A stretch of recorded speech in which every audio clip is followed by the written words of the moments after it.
Hi, it's Lila from Earth Peace Foundation, and I'm out here in New Jersey at the amazing Skylands Animal Sanctuary, and I'm so excited to introduce you guys to Mike Stura, who's the founder, and show you the amazing, sweet residents here at the farm.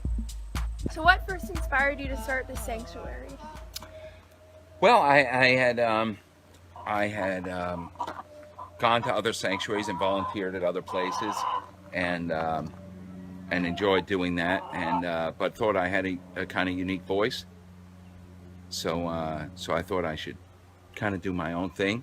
That was the initial spark of it. And then Jimmy, my boy Jimmy, the steer over there, Jimmy came along and needed a big place, and so he pushed me the rest of the way. But yeah, I think it's the idea that I rescue animals, and I have a different voice. You know, you see me, I'm a blue collar guy.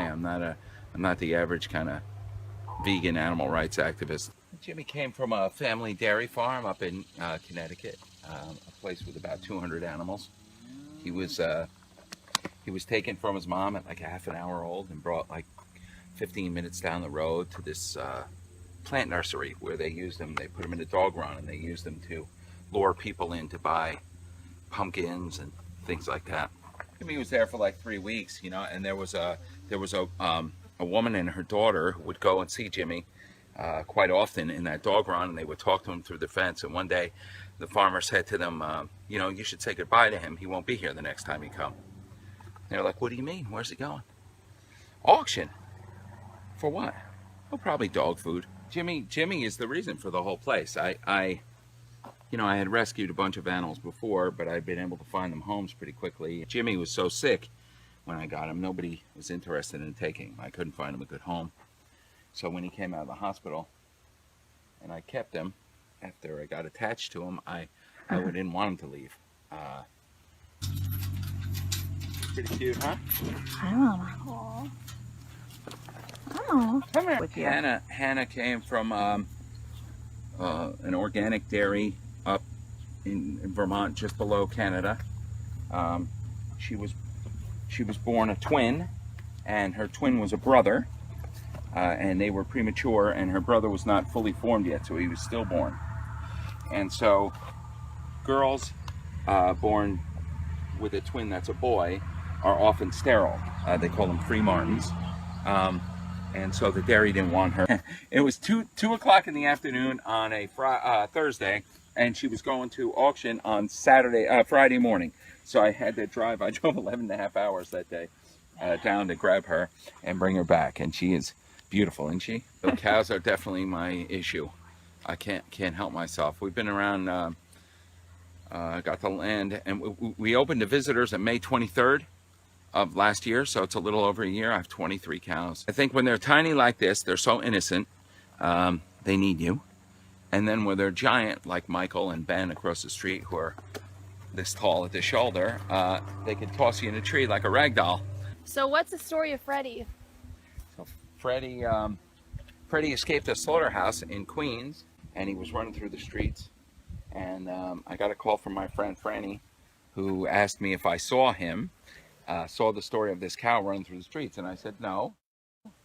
But I was like right here. I just pulled up to the farm in my pickup truck. She said cow escaped the slaughterhouse and was running through the streets, and they caught him, and they were bringing him back, and they were going to slaughter him in the morning. So I hooked up the trailer and drove to Queens. And along the way, I called him, and I got to speak to the guy at the slaughterhouse. Come here, Fred, with these flies.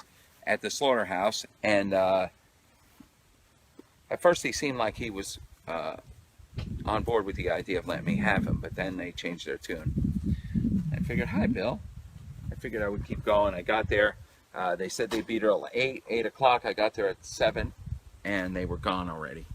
And so I stayed the night in my truck, and in the morning went in and through some negotiation. What's a typical day like for you running the farm? Oh, it's not too bad.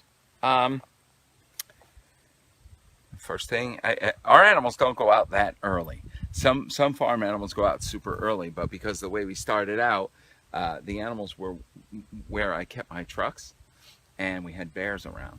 So I didn't want the animals to be out in the morning while it was dark when I started work. So I would go do some work and then come back and let them out. So these kids don't start out their day until about 9 or 9:30. You go in the barn and try and get Jimmy up at 7. He's like, leave me alone. He will not get up. It's Christmas. She's a spent layer, a former battery cage hen. You can see she's been severely debeaked. The top of her beak has been seared off. She's a sweetheart. She loves people. She's such a good kid. Right, baby? When I got Michael, he was 15 days old, and I picked him up like this and put him right in the back of the truck. His head weighs more than he weighed then.